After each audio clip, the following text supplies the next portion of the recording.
Only just a few hours away. Do stay with us here on BBC World News. Still to come on the programme.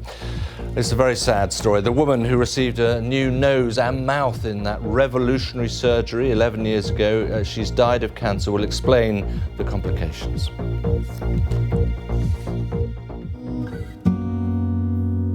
Freedom itself was attacked this morning, and freedom will be defended. The United States will hunt down and punish those responsible. Bishop Tutu now becomes spiritual leader of 100,000 Anglicans here, of the blacks in Soweto Township as well as the whites in their rich suburbs.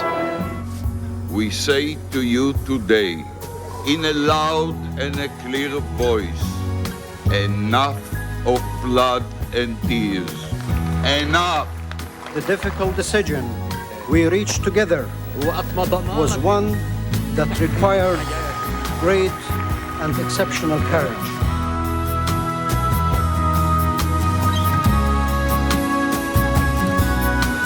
It's an exodus of up to 60,000 people caused by the uneven pace of political change in Eastern Europe. I am free!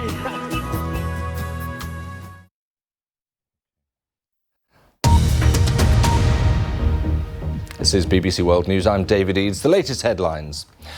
Activists say government forces have dropped barrel bombs of chlorine gas on rebel-held areas of Aleppo, injuring more than 100 people.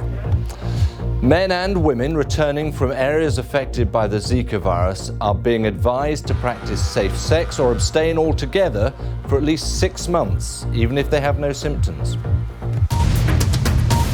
Well, let's get some more on the situation in Syria. We've heard about the alleged barrel bomb attack with chlorine gas. Well, Syria's opposition leaders are insisting there can be no role for President Bashar al-Assad in the country's future. Now, here in London later, they're going to be proposing a new plan for a political transition to try to end this 5-year-long civil war. Saudi Arabia supports some of the main opposition groups in Syria, and its Foreign Minister, Adel al-Jubeir, has been speaking to our chief international correspondent, Lise Doucette, who joins me here in the studio. Lise, I mean, there is this sort of world-weary, another attempt from a position of what feels like almost a hopeless circumstance. There is so little hope and so much destruction in Syria, and yes, it is another plan. But this, the opposition says, is the most comprehensive plan to reassure those who say that if President Assad goes, there will be the collapse and chaos, the ending of state institutions that we've seen in places like Iraq. This, they say, will be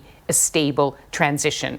But of course, as always, their demand is that President Assad must go. And that demand has been rejected and will be rejected in Damascus, where they say only the Syrian people can decide. It has to be put through elections. Russia and Iran also agree with that.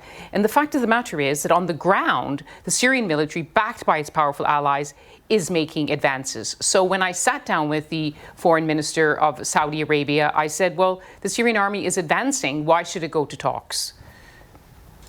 I can't see how Bashar al-Assad, who controls very little of his country, is in a position of advantage or victory. And what is inevitable is that there will be change in Syria. The question is how. There will be a new plan announced by the opposition, a vision it's called. What is different in this plan? There's been a plan for an 18-month transition for many months now. The opposition has come up with concrete proposals. The regime has always said no. And they've never even put any ideas on the table.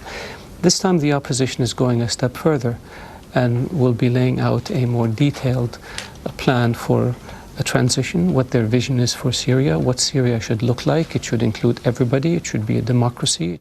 That's the type of system that the Syrian opposition will be putting on the table, along with modalities for how to get there, so that there is no reason, no excuse for anyone to say that they don't have a plan or that their plan is not rational.